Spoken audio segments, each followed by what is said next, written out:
जेणे देवांचा मानुगी वसिला, धर्मासी जीर्णोद्धारू केला, सूर्यवंशी उदेला सूर्य जोका.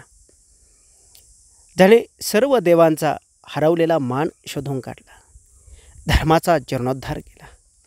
सूर्यवंशामध्ये जो प्रत्यक्ष सूर्यच उदयाला आला, असे प्रभू श्रीरामचंद्र यांचा आज जन्मकाळ. धर्मरक्षावया अवतार घेसी, आपुल्या तारेशी भक्तजना, भक्ता राखी पायापाशी, दुर्जनाशी संहारी. मागे पुढे उभा राहे सांभाळीत, आलिया आघात निवारया.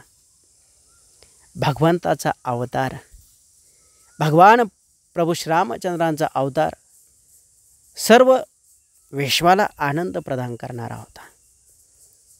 भगवंताच्या अवतार धारण करण्याच्या पाठीमागे भगवान परमात्मा भगवान श्रीकृष्ण सांगतात, यदा यदा ही धर्मस्य ग्लानिर्भवति भारत.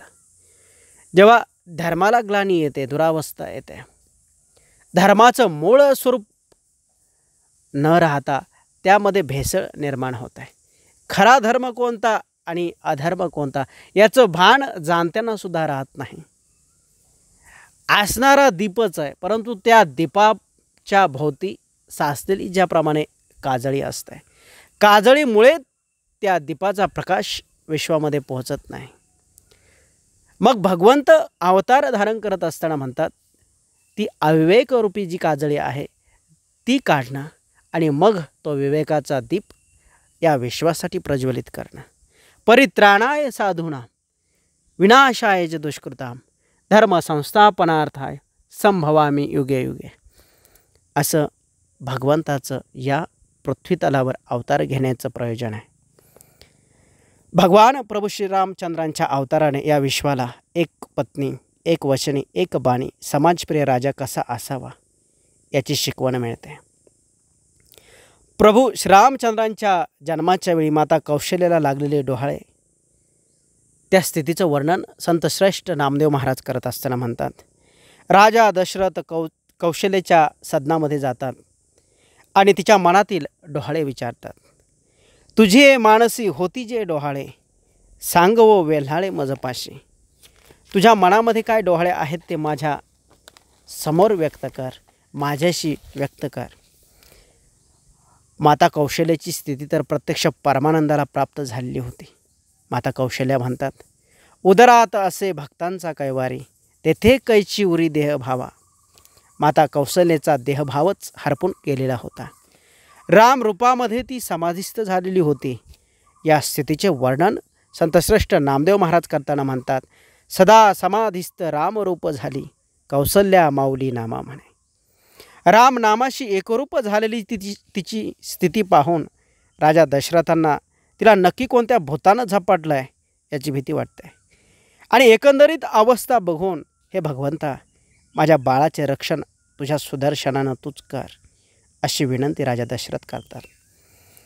भगवंताचे नाम राजा दशरथानं घेतल्याबरोबर माता कौशल्या असणाऱ्या समाधी स्थितीतून बाहेर येतात आणि समोर राजाला पाहतात.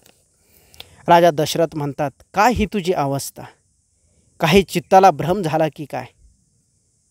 कौशल्याच्या पोटी असणारा परमात्मा पित्याशी मातेच्या उदरातून बोलतो, विश्वाचा मी आत्मा स्वये असे राम, मज माझी भ्रम कैचा असे. अवतार महिमा वाणी वेद माझा, सुरवरांच्या काजा नामा म्हणे. मी या विश्वाचा आत्माराम असणारा राम आहे. माझ्या ठिकाणी भ्रम कसा असेल? माझ्या अवतारांची महती वेद वर्णन करतात आणि अशा स्वरूपाचा मी राम आहे. तो तुमच्या पोटी आहे आणि माता कौशल्याच्या उदरात आहे. उत्तम हा चैत्रमास, ऋतू वसंताचा दिवस, शुक्ल पक्ष ही नवमी, उभे सुरवर ते व्योमी. माध्यानासी दिनकर, पळभरी होय स्थिर, सुशोभित दाही दिशा, आनंद नरनारी शेषा. नाही कौशल्यशी भान, गर्भी आले नारायण. अयोनी संभव, प्रगटला हा राघव.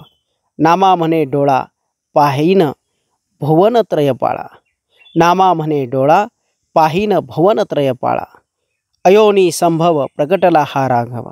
नामा म्हणे डोळा, पाहीन भुवनत्रय पाळा.